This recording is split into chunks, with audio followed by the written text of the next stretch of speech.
Hello everyone, I am Tessellating Hexagons, and we are still in Eurovision Rapid Fire season, the latest announcement coming from, well, Luxembourg, obviously. No, I'm being silly, it's just the two flags that I have of these two countries look very similar. I have to hold them side by side every year to compare which one I have just to make sure I've got the right one. No, indeed, yesterday we had another country who announced their act really early in the year and waited until now to reveal the song. I speak, of course, of the Netherlands.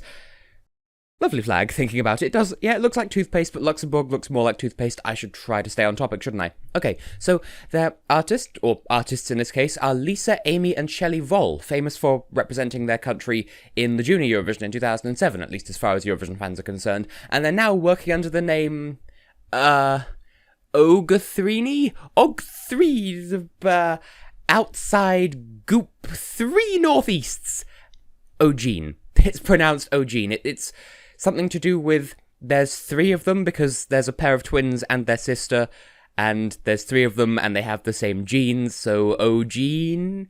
And the song Lights and Shadows. It's completely in English, debatably, and music by Rory de Kievit and lyrics by Rick Vol, who I'm guessing is related to them somehow. Just a hunch. So first thoughts on this song then. Well, my very first thought with this one kind of came out of absolutely nowhere, but I mean it was a thought, so I'll share it anyway. I feel like this song would sound absolutely amazing if they were to sing it in Dutch, and that isn't a comment on the quality of the English lyrics by any means, though trust me, I'll get to those in due course. I just think that the Dutch language would really suit this song somehow. Maybe that's just because we know that they can sing in Dutch really well, because that's what they did in Junior Eurovision? I don't know. Now, if I hadn't known about the 3 of them and their vocal stylings, I'm sure my actual first thought would have been, wow, their harmonies are beyond impressive. And while I did think that, I knew to expect it, unfortunately. I already knew about them as a group. And you know what? That makes this sweet song even sweeter, honestly. I believe they said in an interview that it's dedicated to their mother, who apparently needs something like this right now. I won't speak about it in any particular detail because I don't know enough about it to cover it in a degree of accuracy that I would feel happy with, but all I know is it's intended as a very sweet gesture, and I think at least in that regard it hits the nail on the head. So let's put it under the Eurovision microscope and see what we find as far as a competitive entry goes. Now, I've mentioned recently that this year is the year of the impressive vocalist, or so it would seem. Trust the Netherlands to take that theme and then run with it in a completely different direction. While other countries have sent artists who are capable of hitting high, long, deep, or otherwise astounding notes, O'G3NE instead focused their efforts on utterly gorgeous 3-part harmonies with each other. They're like mythical sirens, but without the promise of death at the end of the song. Or maybe they are secretly serial murderers, I don't know their lives outside the contest. Alongside their lovely harmonies, there's also the message of the song, which, as I've already highlighted, is lovely, and is certainly very much welcome at this point in time. I mean, have you seen the news lately? It's terrifying. The way they deliver it makes it seem all the more uplifting and empowering too, because they've got each other, they've got the harmonies, there's this subtext of, oh, we've all got each other, we can do the thing, and look at us singing, and we're harmonized, and you could be harmonized too. I don't know, maybe I'm reading too much into it. There's something about their delivery that makes the message go even further. On balance, I also appreciate how the music video is a bit more stylized than one might expect, which says to me that they're probably going to do more with the staging in Kiev than just, you know, the standard black and white lighting, moody camera angles, that sort of thing that you'd expect with a song called Lights and Shadows. It would be so easy to be lazy with an act like this, because they've got this kind of song title where it's just like, oh, Lights and Shadows, we'll do Lights and Shadows, and on top of that, they've also got a group who have, loosely speaking, a gimmick, and their gimmick just being, oh, they harmonise with each other really well, that's their signature thing. Between those two things, they could put together a really sloppy, half-assed stage performance, and they'd think it good enough. Not the group, but their people in charge of them. They would think that to be good enough. And obviously it wouldn't be. And judging by the video, they do have some stuff in mind beyond just, oh, hey, we're standing next to each other looking cute and singing at the camera. I imagine it's going to be worth watching. On the whole, this is some good, clean, wholesome stuff from the Netherlands, and I admire you for it. Good on you. Now, for the stuff that I don't quite like so much about this song, difficult to put into words. First of all, depending on your tolerances, experiences, tastes, whatever, that sort of thing, it might be really easy to dismiss this one as soft, unintrusive pop designed not to offend, not to challenge, and thus not to engage very much. At the very least, it doesn't impress in quite the same way as some of its competition, just because of how comparatively low intensity its approach is. That's not really their fault, because it does suit the type of song, but the type of song itself isn't necessarily the best in a competitive environment, in this day and age anyway. It's just, the problem is, it might put some people off just because it's not pushing the envelope enough, as opposed to too much or in the wrong direction, as some other countries might do. So, there's that. And then, on a slightly less disputable note, there's also the matter of the lyrics. I did tell you I'd come back to this. Though they convey the message adequately enough, they don't sit quite right to a native English-speaking ear. I appreciate that some writers do feel like they're backed into a corner when writing for Eurovision, where they can't write in perfect English, but then they feel like they have to in order to stand a chance at the contest. But trust me, we in the UK don't expect perfect English from anyone. Seriously, even we can't get our own language right sometimes, so don't worry. We're not going to judge you if you don't speak perfect English. In fact, most of the time you people speak better English than we do anyway. So yeah, the whole situation of can't write English but feel as though they have to, I'm not saying that's what happened with the writer here. I just want to illustrate how I appreciate that it's not as easy as it seems to write a song in English, especially if you don't speak it natively. Having said that though, whatever the case may be, there are still parts of the lyrics, like at the start of the song, something about being in the corner where you strongly fight. That isn't technically grammatically wrong, but it still really doesn't sound right, and I can't quite place why. But, I mean, we can still understand the words perfectly fine, so I guess it's not really that much of a big deal, but eh. And finally, kind of an obvious point, if the song's appeal relies in any way, shape, or form on the girls' harmonies, then one single missed note can bring the entire performance crashing down around them.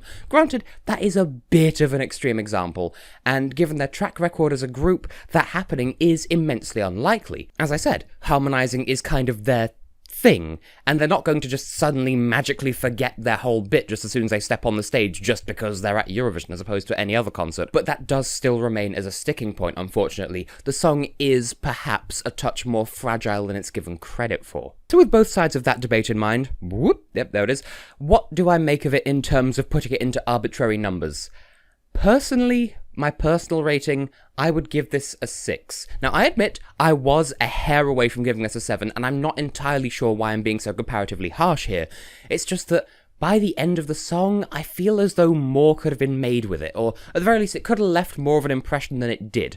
If I were to be especially scrupulous, I might call this genre of song dated, if only by a factor of about 10 years or so. It's still definitely early 21st century pop by, every conceivable stretch, but you'd be surprised how much of a difference 10 years of fashion can make in terms of how well a song is received. I do feel bad for just giving it a 6, because I do appreciate the message, it is lovely, and I do really like what they can do with their voices, it's adorable, they have the voices of angels, but the song as a whole just isn't really my sort of thing when all is said and done. On a technical scale, I will award it a 9, though, having said all that. I was teetering once again on the border between two potential scores here, in this case between 9 and 8, as opposed to 9 and 10. The question I had to ask myself was, how much of a negative impact is left by the song's lyrical quality and its lack of especial wow factor? Ultimately, I concluded that their score should reflect the presence of those negative points, but it shouldn't deny them the acknowledgement that they deserve. So ultimately, their voices, their presentation, the message, and the composition of the song, that all comes together to be a solidly written, well-performed, wonder-working 9 as a whole. It's just that the lyrics and the lack of memorability are what pull it back for me. It is a shame, really, that the song isn't more of a spectacle, but hey, they are absolutely a talented trio, and they should be made aware of that. I think they have quite a good career going for them in the Netherlands at the moment, and you know what, they deserve that, whether they have that already or not. So, yeah, not bad, just perhaps a bit more appealing in theory than it is in practice, that's all. So, compared to the Netherlands' previous entry, well, I can't say I was expecting to reach this conclusion, but in the heat of the moment, I'm actually going to say that Douwe Bob's song was better. I wasn't the hugest proponent of his style, or at the very least, I wasn't the biggest fan of his song last year, but I could still see its merits, and yet, I have to admit, his song was a lot more memorable. It had a much stronger atmosphere, both in a vacuum and live on stage.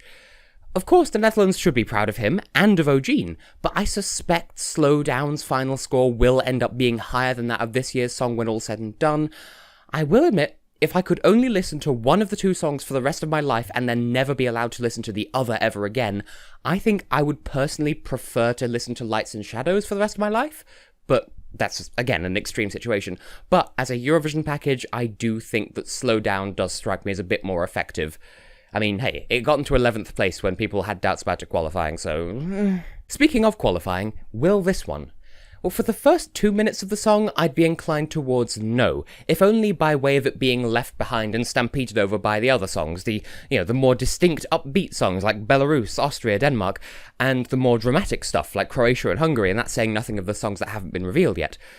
But then there's the final minute of the song, or thereabouts. That's where it really starts to come together for me. The bridge is arguably the most prominent part of the song, to me personally.